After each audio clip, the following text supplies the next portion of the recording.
اسلام نے اپنے حقوق کے لیے لڑنا بھی سکھایا اور اسلام نے پوری انسانیت سے پیار کرنا بھی سکھایا۔ تو میرے دوستو، یہ ہمارا مذہب آقا نامدار حضرت صلی اللہ علیہ وسلم نبی آخری زمان کی طرف سے ایک اتنا بڑا عظیم احسان ہم پر کیا گیا، تو آج ہم اور آپ کیوں اس عظیم پیغام کو ایک محدود سوچ میں بند کر کے بیٹھ گئے ہیں؟ میرے دوستو، اتنا بڑا اللہ کا جہان ہے۔ جس طرح میں کچھ دن پہلے کہیں پڑھ رہا تھا کہ اگر ایک ایسی سواری ہو جو ایک سیکنڈ میں اس دنیا کے پوری روئے زمین کے 4 چکر لگا لے، اگر وہ پورے جہان کا ایک چکر لگائے تو اس کو لاکھوں سال لگ جائیں گے۔ اتنا بڑا جہان ہے میرے مالک کا، اور اس جہان میں اتنی چھوٹی سی زمین کے اتنے چھوٹے سے کونے میں ہم بستے ہیں۔ ہمارا دماغ چونٹی سے بھی چھوٹا ہے، اور ہم اپنے آپ کو بہت بڑا دنیا دار اور دیندار سمجھ بیٹھے ہیں۔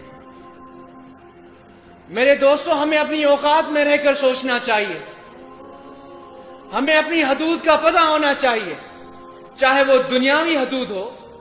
اگر ہم کام کرتے ہیں تو دنیاوی لحاظ سے اگر کاروبار کرتے ہیں تو وہاں پہ ہماری حدود کیا ہے کہ ہم کسی کو دھوکہ نہ دیں۔ اگر کوئی ہم سے کوئی چیز لینے آ رہا ہے، اگر کوئی گاہک کسی دکاندار سے چینی لینے آ رہا ہے تو وہ اس پر اعتماد کرتا ہے۔ بھائی، ہم دعویٰ کرتے ہیں میں مسلمان ہوں، ہم کہاں پہ جاتے ہیں؟ مسجد میں جاتے ہیں خدا کے پاس، ایسے اللہ کے کامل ولی کے در پر آتے ہیں اللہ کے قرب اور پیار مانگنے۔ کبھی اللہ نے دھوکہ دیا ہمیں؟ کبھی آقا نامدار حضرت صلی اللہ علیہ وسلم کی دربار سے دھوکہ ملا ہمیں؟ کبھی اللہ کے ولی ہمارے پیر و مرشد کی دربار سے دھوکہ ملا ہمیں؟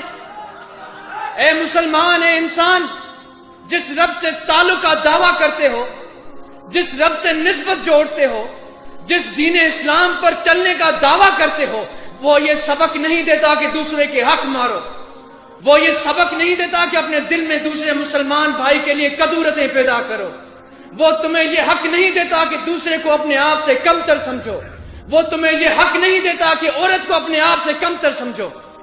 ارے میرے دوستو، اللہ نے سب کو ایک جیسا بنا دیا، سب کو ایک جیسا عقل، سوچ اور فہم عطا کر دی، تو میں اور آپ کون ہوتے ہیں تفریق کرنے والے؟ تو میں آپ کو وہی بات آخر میں عرض کروں گا کہ سننے میں یہ باتیں کہنے میں بڑی آسان ہیں، مگر یہ ایسے سمجھنے میں نہیں آ سکتی۔ بھائی، میں خود اندر کا کمزور آدمی ہوں، میری باتیں ایسے ہی سمجھ میں نہیں آئیں گی۔ کیسے سمجھ میں آئیں گی؟ اللہ کے کامل ولی کی صحبت میں آ کر۔ خود قرآن کو پڑھنا بیٹھو، خود حدیث کو سمجھنا شروع کر دو، بغیر کسی استاد کے پاس جائے ہوئے تو سمجھ میں نہیں آئے گی بات۔ میرے دوستو، قرآن کو سمجھنے کے لیے حدیث کی کتاب چاہیے، تمہیں حدیث کی رہنمائی چاہیے، آقا نامدار حضرت صلی اللہ علیہ وسلم کی رہنمائی چاہیے۔ بھائی، اللہ نے ایک راستہ بتایا ہے اپنے آپ تک پہنچنے کا، ایسے ہی گاڑی میں چابی گھما کر نہیں پہنچ سکتے اللہ کی دربار میں تم۔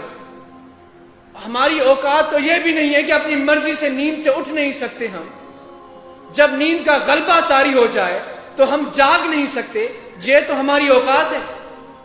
سر میں درد پڑ جائے تو ادھر ادھر بھاگتے پھرتے ہیں، پریشان ہو جاتے ہیں۔ تو ہمیں اپنی اوقات یاد رکھنی چاہیے، اپنی اوقات سے آگے نہیں نکلنا چاہیے۔ تو یہ ساری چیزیں میں نے آپ کی خدمت میں عرض کی۔ تو میرے دوستو، اگر وہ نبوی طریقہ، وہ زندگی گزارنے کا طریقہ، کون سا طریقہ جو میں نے آپ کو پہلے آپ کی خدمت میں عرض کیا، جو اسلام ہمیں سکھاتا ہے، جو آقا نامدار حضرت صلی اللہ علیہ وسلم نے ذات نے ہمیں سکھایا، وہ مجموعی زندگی گزارنے کا طریقہ ہے۔ وہ مسجد تک یا کسی حلقے تک محدود نہیں ہے، وہ ایک ایک قدم کی رہنمائی کرتا ہے آپ کی۔ وہ طریقہ آپ کو ایسے باتیں سننے سے یا کتاب پڑھنے سے نہیں آئے گا، بلکہ اللہ کے کامل ولی کی صحبت میں وہ طریقہ آپ کو ملے گا۔ تو میرے دوستو، کیا پیغام ہے ہمارے مرشد کا؟ ہمارے مرشد کا پیغام ہے اللہ سے پیار کرو، دنیا سے ناتا توڑو نہیں، اپنے رب کے ساتھ ناتا جوڑ دو۔ بھائی، یہ دنیا بھی اللہ کی خلق پیدا کی ہوئی ہے، تو اس دنیا میں رہو، اس دنیا کی محبت کو اپنے دل میں مت پالو، اپنے رب کی محبت کو اپنے دل میں پالو۔